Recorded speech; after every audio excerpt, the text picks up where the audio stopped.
Olá, irmãos, tudo bem?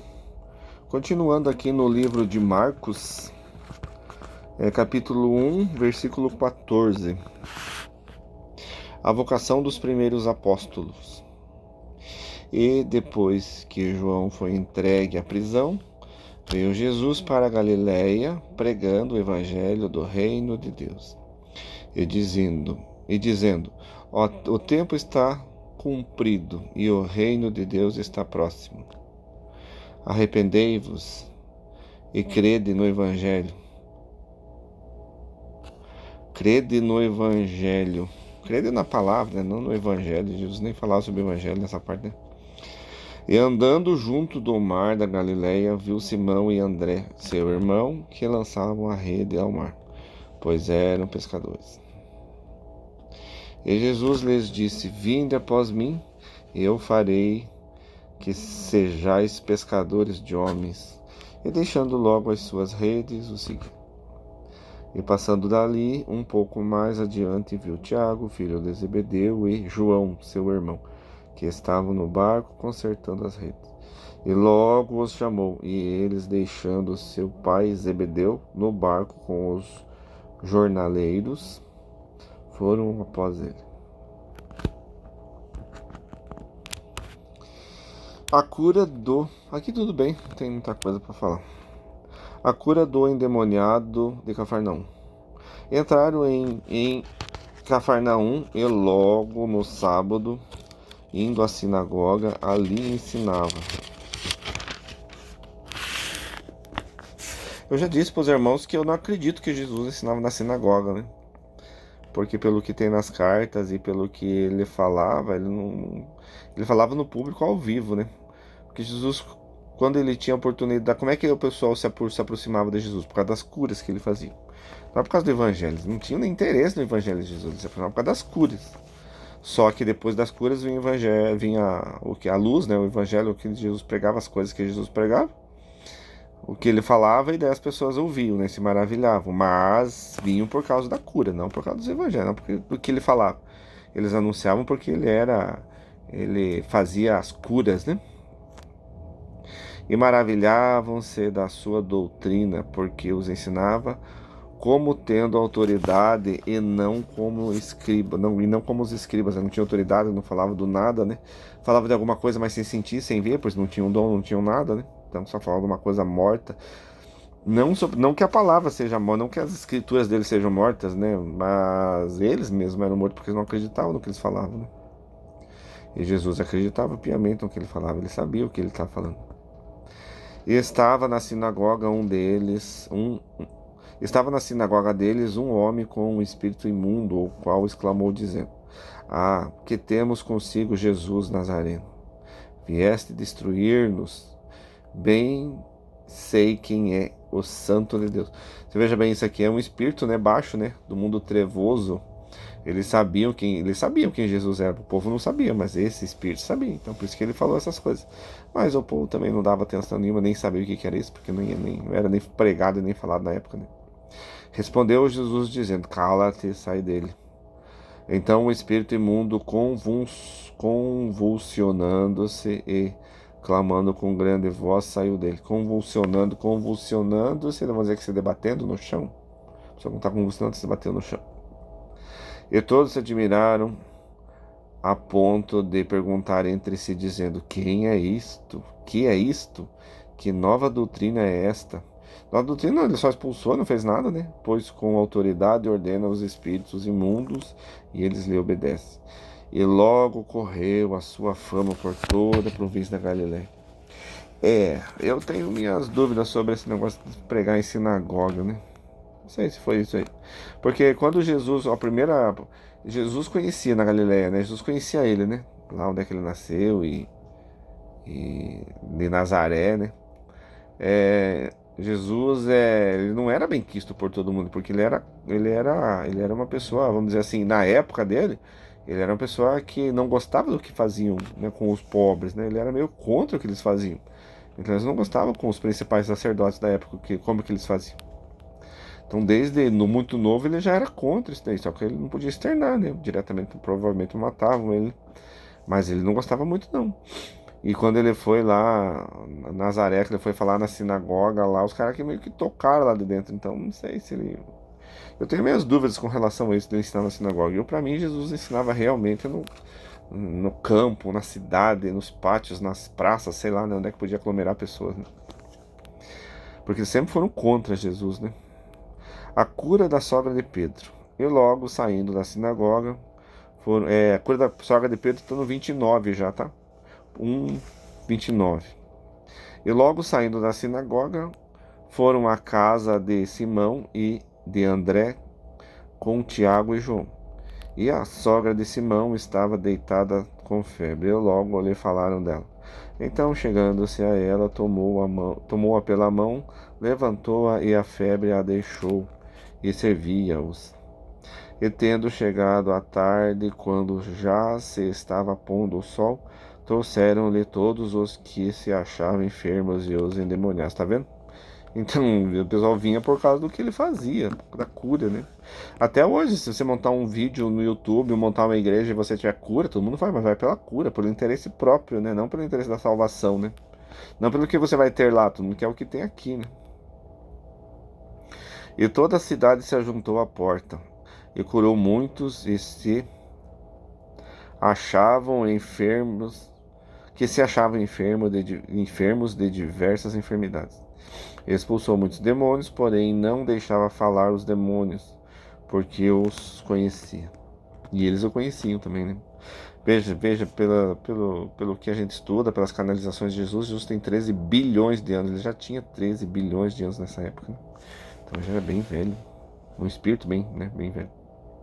Nós, espíritos que estamos aqui na Terra, degradados, temos 2 bilhões e 500 milhões de anos, mais ou menos, né?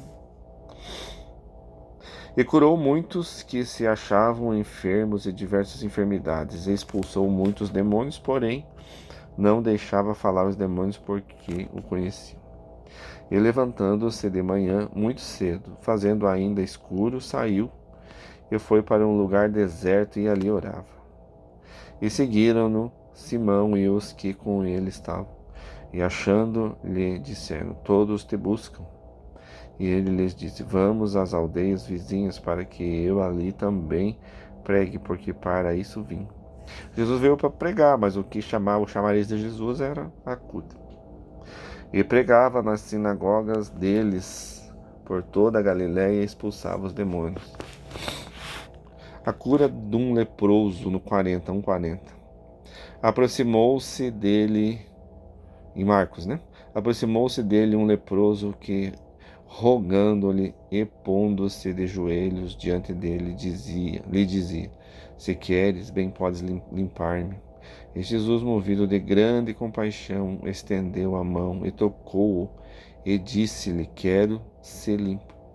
E tendo ele dito isto, logo a lepra desapareceu e ficou limpo. Não sei se Jesus disse que ele ficou limpo, porque Jesus sempre perguntava, né? Você tem fé? Né? A tua fé te curou. Como Jesus conhecia todos os processos internos, né? Ele mesmo falava nas cartas que quando ele curava alguém, que estendia a mão, o que curava era a fé da pessoa, mas o que estava nele, né? Porque Jesus estava nele, né? Essa libertação, essa cura estava nele, não é para todo mundo, é algum só, né? E como estava nele, toda doença que se manifesta em nós é doença do espírito, né? O que você faz, é o que você pensa, é o que você deseja para os outros, né? São essas doenças que vêm até você. Ou então de vidas passadas, né? São pagamentos que você faz de vidas passadas. Isso são buracos que são deixados no espírito. Então Jesus precisa também fechar esse buraco. Por isso que ele falava: vai, não peques mais, para você fechar esse buraco, porque senão você abre de novo esse buraco que ele fechou e a doença vai reaparecer.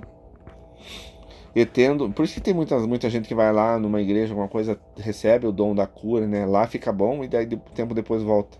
Por causa que continuam fazendo a mesma coisa. Daí esse buraco abriu e voltou a doença. Porque por isso quando você é liberto de alguma coisa, você não pode mais fazer aquilo que você fazia, que te trouxe aquela doença. O duro é você também saber o que você fazia que te trouxe essa doença também, né? Muitas vezes tá isso. Você não vai também talvez saber que tipo de coisas que você fazia, né? Então é meio complicado isso aí. E tendo ele dito isto, logo a lepra desapareceu e ficou limpo. E, advertindo severamente, logo despediu. Ele advertia para não falar nada, mas o pessoal ia e falava, não adiantava nada. Quem que vai se calar perante um livramento desse, né? E disse-lhe: Olha, não digas nada a ninguém, porém vai, mostra-te ao sacerdote e oferece pela tua purificação o que Moisés determinou para lhe servir como testemunho. Eu não sei se Jesus falou isso aqui, tá? Porque Jesus era contra e no templo e oferecer ao sacerdote dizer como testemunho, né? Não sei se Jesus falou isso aqui. Pode ter falado, pode. Mas não sei se Jesus falou isso aqui. Acho que cheira mais o pessoal que transcreveu isso daí, né, do hebraico, né? Nos primeiros, vamos dizer, manuscritos, não pergaminho, né? Mas os primeiros manuscritos colocou isso aqui para puxar isso para aquela fé judaica, né? Não sei se Jesus disse. Aqui eu diria que não. Aqui foi colocado pelo homem. Mas tendo ele saído, começou a. Porque funciona assim: quando você ia no sacerdote, você tinha que sacrificar um animal, né? E Jesus era totalmente contra esse sacrifício de animais, derramamento de sangue. Então, apregoar muitas coisas e a divulgar o que acontecia. De sorte que Jesus já não podia entrar publicamente na cidade, mas conservava-se fora em lugares desertos e de todas as partes iam ter coisa. Então veja que Jesus começou a fazer as coisas, eles nem deixavam mais entrar na cidade, né? Daí diziam que não conheciam Jesus. Conheciam Jesus, sim, conheciam, sim. Talvez os sacerdotes principais que não saíam do templo, ficavam fechados, não conheciam, mas a maioria conhecia, sim, senhor. Marcos 2. O paralítico de Cafarnaum. E alguns dias depois entrou outra vez em Cafarnaum e soube-se que estava em casa. E logo se ajuntaram tantos que nem ainda nos lugares junto à porta cabiam. E anunciava-lhes a palavra. E vieram ter com ele, conduzindo um paralítico trazido por 4. E então, não podendo aproximar-se dele, por causa da multidão, descobriram o telhado onde estava aí, fazendo um buraco, baixaram o leito em que jazia o paralítico. E Jesus, vendo a fé deles, disse ao paralítico: Filho, perdoados estão os seus pecados.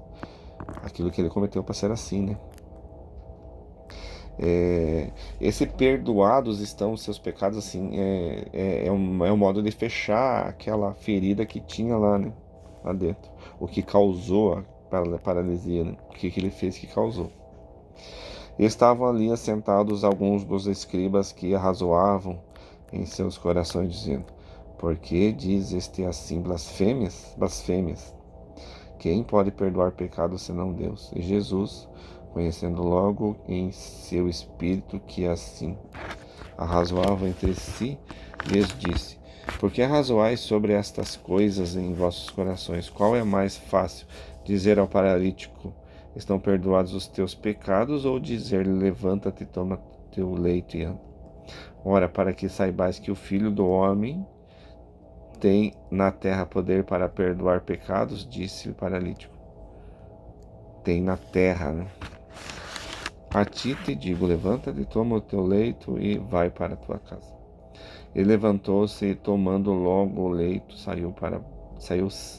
saiu em presença de todos, e de sorte que todos se admiravam e glorificavam a Deus, dizendo: nunca tal vimos, nunca viram essas coisas, né? Só Deus, Jesus que trazia, né? Então, essa parte de perdoados estão os seus pecados, eu também não sei se Jesus falava, né? Porque, segundo o que a gente sabe, a gente nunca lê essa parte que as igrejas pregam aí, que a pessoa vai lá e perdoa os pecados e faz isso, faz aquilo. Não pode. Ou que você batiza, os teus pecados estão perdoados, ou que Jesus levou sobre si os seus pecados. Isso eu não acredito que seja verdade, porque Jesus trouxe a luz, né? Jesus não trouxe o perdão dos pecados. Quando é colocado assim, vai que teus pecados estão perdoados, eu acredito que foi o homem que colocou. Já para poder amarrar aquela parte que eles colocaram na Bíblia lá, que o que ligares no céu será ligado na terra, para todo mundo fazer. Não pode, nós somos um planeta prisão, nós somos prisioneiros aqui. Nós não somos santos, né, nem anjos, né? Os anjos caídos somos nós, na verdade, né? que descumprimos as leis de Deus e fomos transmigrados aqui para a Terra. Do nosso sistema solar que nós temos, o nosso sistema solar, só o planeta Terra ainda está vibrando em terceira dimensão, que ainda tem pessoas transmigradas que estão em planeta de provas e expiações. Todos os outros planetas do nosso sistema solar já foram evoluídos, e é por isso que nós precisamos evoluir, segundo as canalizações, o que a gente ouve por aí. Por isso nós precisamos melhorar, e por isso que de 2022 até 2057 vai acontecer muita coisa, desencarne em massa, porque essas pessoas que não têm mais condição de ficar na Terra, porque será separado o joio do trigo, irão ser transmigrados para outros planetas. Por isso que não vai ter. Por isso que perdoados estão os seus pecados. Eu tenho dúvida sobre isso aqui. Muito cuidado com relação a esse negócio, né? De perdoados estão os seus pecados. Não tem como. Nenhum homem é tido. Veja, nós estamos num planeta de provas e expiações. Aqui é tudo degradados cósmicos porque fizeram mal, né?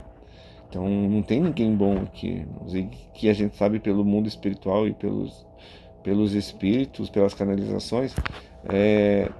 Como nós estamos num planeta de provas e expiações, hoje estão encarnados muitos dessa época, e dessa época de Jesus, né, que fizeram mal, muitos da Segunda Guerra Mundial também estão encarnados hoje.